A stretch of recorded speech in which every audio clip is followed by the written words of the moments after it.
Students, आज हम समझेंगे सेकंड लॉ ऑफ न्यूटन, जो कि सर आइजैक न्यूटन ने जी 16th सेंचुरी में पेश किया था। अब इसकी स्टेटमेंट कुछ इस तरह से है कि अगर हम एक ऑब्जेक्ट के ऊपर जो कि रेस्ट में हो या मोशन में हो, अगर एक नेट फोर्स अगर इस पे अप्लाई होगी, यानी एक ऐसी फोर्स जो कि हम कहते हैं अनबैलेंस फोर्स या रिजल्टेंट फोर्स, तो जिस डायरेक्शन में ये फोर्स अप्लाई हो रही होगी उसी डायरेक्शन में जो बॉडी है उसकी जो वेलोसिटी है उसमें इजाफा होगा टाइम के हवाले से। यानी हम ये कहेंगे जी उसमें एक्सेलरेशन जो है वो प्रोड्यूस होगा। यानी अब इस बात को हम कैसे समझ सकते हैं कि कितनी ज्यादा एक्सेलरेशन एक बॉडी में हम प्रोड्यूस कर सकते हैं जबकि उसका एक मैस जो है वो जो कोई एक खास वैल्यू रखता हो, ठीक है। या अगर मैस कम कर दें तो एक्सेलरेशन कितनी होगी या फोर्स कितनी लगेगी, यानी इन तीनों में आपस में क्या रिलेशन है उसको हम स्टडी करते हैं। यानी हमने ये देखा कि जैसे एक छोटा बच्चे को अगर हम देख लें कि वो एक पत्थर जो है, एक ऑब्जेक्ट पत्थर चले हम ले लेते हैं, इसको वो फेंकता है, तो वो इसको एक खास डिस्टेंस पे फेंकता है, फर्ज करें 2 मीटर दूर तक फेंकता है और उसमें एक खास एक्सप्रेशन प्रोड्यूस करता है। उसकी निस्बत अगर एक बड़ा आदमी जो कि यही पत्थर जो है वो उठाता है और इसे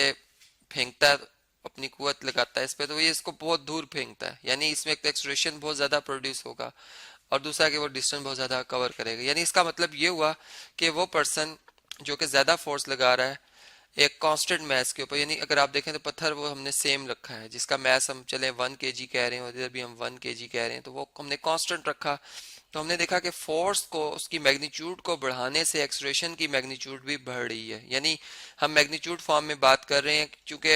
ये दोनों ही क्वांटिटीज अगर आप देखें एक्सेलरेशन और फोर्स ये वेक्टर क्वांटिटीज हैं, तो हम मैग्नीट्यूड में जब बॉडी की मैग्नीट्यूड यानी उसकी मिकदार प्लस यूनिट्स के साथ जब बात करते हैं, जो कि हम जानते हैं कि फोर्स के लिए हम न्यूटन यूनिट्स यूज करते हैं जबकि एक्सेलरेशन के लिए मीटर पर सेकंड स्क्वायर। तो यहाँ पे अगर हम देखें तो ये हमारे पास एक रिलेशन आ रहा है जो कि डायरेक्ट वेरिएशन का है, यानी फोर्स बढ़ती जाएगी तो एक्सेलरेशन भी बढ़ती जाएगी उस वक्त जिस वक्त हमारा मैस जो है वो एक कांस्टेंट हो। लेकिन अगर हम मैस तब्दील कर रहे हो तो फिर जो एक बात कि अगर हम चलें इसको भी देख लेते हैं कि फिर क्या होगा जी, तो हम उसमें यूं कर लेते हैं कि अगर चलें मैस को हम बढ़ाना चाहते हैं तो फिर हम फोर्स को फिलहाल कांस्टेंट रखते हैं। चलें फर्ज करते हैं ये जो पर्सन जो बच्चे की मैंने बात की थी कि यही पर्सन जो है एक उससे मैसिव यानी उससे थोड़ी भारी चीज, सॉरी, अगर मैं उससे उसका मैस बढ़ा दूं, यानी उसका मैस पहले अब पत्थर का मैस था 1 kg, अब उसको वो हम 2 kg या 4 kg चले बना लेते हैं, तो उससे क्या होगा कि अब अगर वो उसे थ्रो करता है तो अब वो उसको ज्यादा दूर नहीं फेंक पाएगा और उसमें जो एक्सप्रेशन प्रोड्यूस होगी वो बहुत कम होगी बनिस्बत के उस छोटे पत्थर को जिसका के मैस कम था उसमें ज्यादा उसने एक्सप्रेशन प्रोड्यूस कराई। यानी हमने ये बात देखी कि मैस के इंक्रीज करने से, मैस को मैंने इंडिपेंडेंट एक वेरिएबल रखा, जब मैंने मैस को इंक्रीज किया तो एक्सप्रेशन जो है उसकी मैग्नीट्यूड डिक्रीज कर गई। और इसी तरह अगर मैं मैस को जो है वो यानी उसमें अगर कमी कर देता हूँ, ठीक है, यानी मैस कम से कम कर दूंगा तो एक्सप्रेशन ज्यादा से ज्यादा होगी उस कांस्टेंट फोर्स के। यानी फोर्स को इधर हम क्या रख रहे हैं, जो हम उस पर कुवत लगा रहे हैं ऑब्जेक्ट को फेंकने के लिए, वो हम कांस्टेंट लगा रहे हैं। तो इस तरह से हमें ये बात पता चलती है कि एक ही वक्त में जो एक्सप्रेशन का फोर्स से रिलेशन बनता है वो डायरेक्ट वेरिएशन का है, जबकि मैथ से जो है वो इसका इन्वर्स वेरिएशन का ताल्लुक बन रहा है। अगर इन दोनों यानी जो हमारे ये वेरिएशंस आ रही हैं, दोनों रिलेशंस आ रहे हैं, इन दोनों को आपस में कंबाइंड देखा जाए तो एक्सप्रेशन की मैग्नीट्यूड जो है वो फोर्स से डायरेक्ट है और मैथ से इनवर्स है, इस तरह से एक रिलेशन बन जाएगा। अब ये हमारे पास प्रोपोर्शनैलिटी का साइन आ रहा है जिसे हम इक्वालिटी के साइन में अगर तब्दील करना चाहें तो हमें यहाँ पे कांस्टेंट ऑफ प्रोपोर्शनैलिटी इंट्रोड्यूस कराना होगा, जो कि मैं यहाँ पर अस्यूम कर लेता हूँ कि वो के है और ये एफ ओवर एम अपनी जगह पर एज इट इज है। अब अगर मुझे के की वैल्यू चाहिए, यहाँ पे मैं देखना चाहूंगा कि ये एक्सप्रेशन जो है वो फोर्स ओवर मैस के कितने टाइम उससे कम है या कितने टाइम उससे ज्यादा है, यानी इनमें क्या रेशियो है सिंपल वर्ड्स में। तो रेशियो क्या होगी जी, के की वैल्यू हम कैसे कैलकुलेट कर सकते हैं, हम ये देख रहे हैं कि जो हमारे पास ये मैस है, ये अगर दोनों तरफ, यानी इसको अगर मैं यहाँ से खत्म करना चाहता हूँ, मैं मैथ से दोनों तरफ मल्टीप्लाई कर दूं तो यहाँ से मैथ से खत्म हो जाएगा। इसी तरह अगर मैं इधर भी फोर्स से डिवाइड कर दूं, यहाँ भी फोर्स से डिवाइड कर दूं तो यहाँ फोर्स से खत्म हो जाएगी। के की वैल्यू हमारे पास आएगी एम ए ओवर एफ। तो यहाँ पर मैं के की वैल्यू लिख देता हूँ जी, जो कि मैंने यहाँ पे आपको बताई कि एम ए ओवर एफ, ठीक है जी। अब ये बात हम जानते हैं कि हमारे पास जो 1 न्यूटन फोर्स है वो कितनी फोर्स को कहा गया है। यानी 1 न्यूटन फोर्स बेसिकली इतनी उसकी मिकदार होती है कि अगर मैं किसी बॉडी में जिसका मैस 1 kg हो, ठीक है, जैसे एक पत्थर है जिसका मैस मैंने 1 kg का है, और अगर मैं इसको इसको फेंकता हूँ, इतनी ताकत से फेंकता हूँ कि इसमें जो इसकी वेलोसिटी में तब्दीली आती है वो 1 मीटर पर सेकंड स्क्वायर की आ जाती है, ठीक है।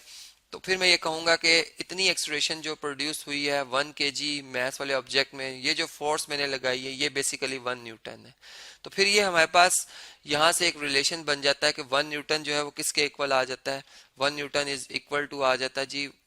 1 kg मीटर पर सेकंड स्क्वायर के। और यहाँ पे अगर मैं मैथ की जगह 1 पुट कर दूं, यानी 1 kg, और एक्सलेरेशन की जगह 1 मीटर पर सेकंड, तो ये हमारे पास 1, इसको हम ओवरऑल कह सकते हैं कि ये बन जाएगा 1 kg मीटर पर सेकंड स्क्वायर। जबकि अगर डिवाइडेड बाय अगर आप देखें तो फोर्स है, और फोर्स के यूनिट न्यूटन है, और वो भी 1 न्यूटन इसी के इक्वल होते हैं 1 kg मीटर पर सेकंड स्क्वायर। तो यहाँ से आप देखें ये 1 kg मीटर पर सेकंड में 1 kg मीटर पर सेकंड स्क्वायर कैंसिल, हमारे पास 1/1 आ जाएगा। यानी हमारे पास k जो है वो एग्जैक्ट 1 के इक्वल आ जाता है। यानी हम यहाँ से ये कह सकते हैं, अगर हम k की वैल्यू 1 इसलिए पुट कर रहे हैं कि चूंकि by definition of 1 Newton force ये एग्जैक्ट k की वैल्यू 1 आ जाती, तो यहाँ से हमने जब ये अप्लाई कर दी k की वैल्यू यहाँ पे 1 हम जब लिख देते हैं, चले मैं यहाँ से ये k रिमूव करता हूँ, अब इसकी जगह मैं 1 लिख देता हूँ, ये मेरे पास 1 आ गई। तो ये मेरे पास जो रिलेशन बनेगा, इसको मैं अगर इस ब्लॉक को यहाँ से अगर मैं कॉपी कर लूँ, ठीक है, तो हम देख सकते हैं कि ये a is equal to F by M आ जाएगा हमारे पास। इसको मैं इधर लिख लेता हूँ जी, a is equal to F by M. और अगर मैं अब m से बोथ साइड पे मल्टीप्लाई कर देता हूँ, यहाँ भी और यहाँ भी,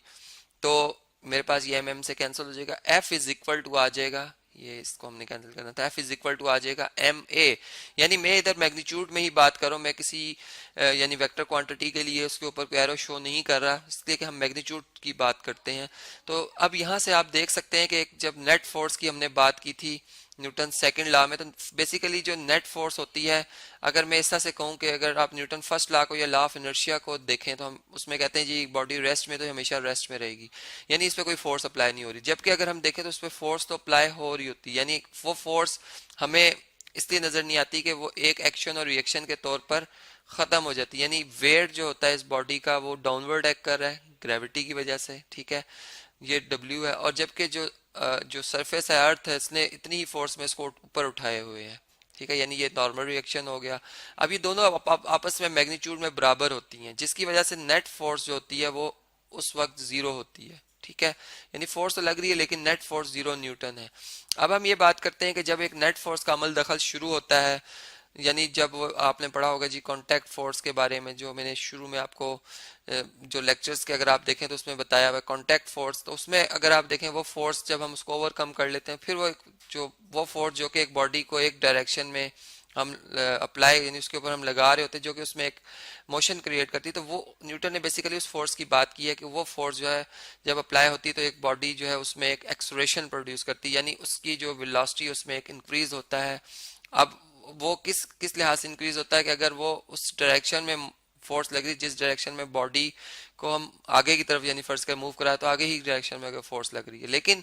अब बात ये आती है कि अगर फर्ज करें इस तरह से हो कि हम जिस हमने एक रिलेशन पढ़ा है अभी यहाँ पर कि एफ और एक्सलेरेशन जो है उनमें डायरेक्ट रिलेशन है। अब मैं कहता हूँ ए अगर 0 होगा मीन्स के एफ 0 हुआ तो ए 0 हुआ, क्योंकि एफ तो इंडिपेंडेंट है, यानी हम फोर्स जब 0 अप्लाई कर रहे होते हैं तो उस वक्त एक्सलेरेशन 0 मीटर पर सेकंड स्क्वायर होती है। इसका मतलब ये होता है कि उस वक्त जो हमारी वेलोसिटी में तब्दीली आ रही होती है, अगर आप वो देख लें कि फर्स्ट करें फाइनल वेलोसिटी भी 10 मीटर पर सेकंड है, इनिशियल वेलोसिटी भी 10 मीटर पर सेकंड है, तो बेसिकली उस वक्त जो हमारी जो अप्लाइड फोर्स होती है वो अप्लाई तो हो रही होती है लेकिन वो उस फ्रिक्शन से ख़त्म हो जाती है मुकम्मल तौर पर, जो कि उस वक्त मोशन के दौरान होती है फ्रिक्शन, और जो नेट फोर्स होती है उस वक्त वो 0 हो रही होती है। इस वजह से हम कहते हैं बॉडी यूनिफॉर्म मोशन भी। लेकिन अगर हम इसके बरक्स इस तरह से आगे चलते हैं, अगर हम यूं बात करें कि एक ऑब्जेक्ट है और जो कि जिसमें कि डीसेलरेशन जो है वो प्रोड्यूस हो रहा है, यानी गाड़ी आगे की तरफ मूव कर रही थी लेकिन हमने जब ब्रेक्स अप्लाई किए तो गाड़ी अब आस्ता आस्ता रुकना शुरू हो गई, यानी इसमें डीसेलरेशन प्रोड्यूस हो, तो उस केस में अगर आप देखें तो फ्रिक्शन जो है वो उसकी डायरेक्शन जो है पीछे की तरफ, यानी नेट फोर्स जो अप्लाई हो रही है उसकी डायरेक्शन पीछे की तरफ है, और जो एक्सलेरेशन है उसकी भी डायरेक्शन जो है वो अपोजिट है, इसलिए हम उसे नेगेटिव एक्सलेरेशन कहते हैं, यानी एक्सलेरेशन का नेगेटिव जिसकी डायरेक्शन जो होती है वो फ्रिक्शन की डायरेक्शन की तरफ होती है। तो इस तरह से हमने देखा कि न्यूटन लॉ ऑफ जो सेकंड लॉ है वो क्या है।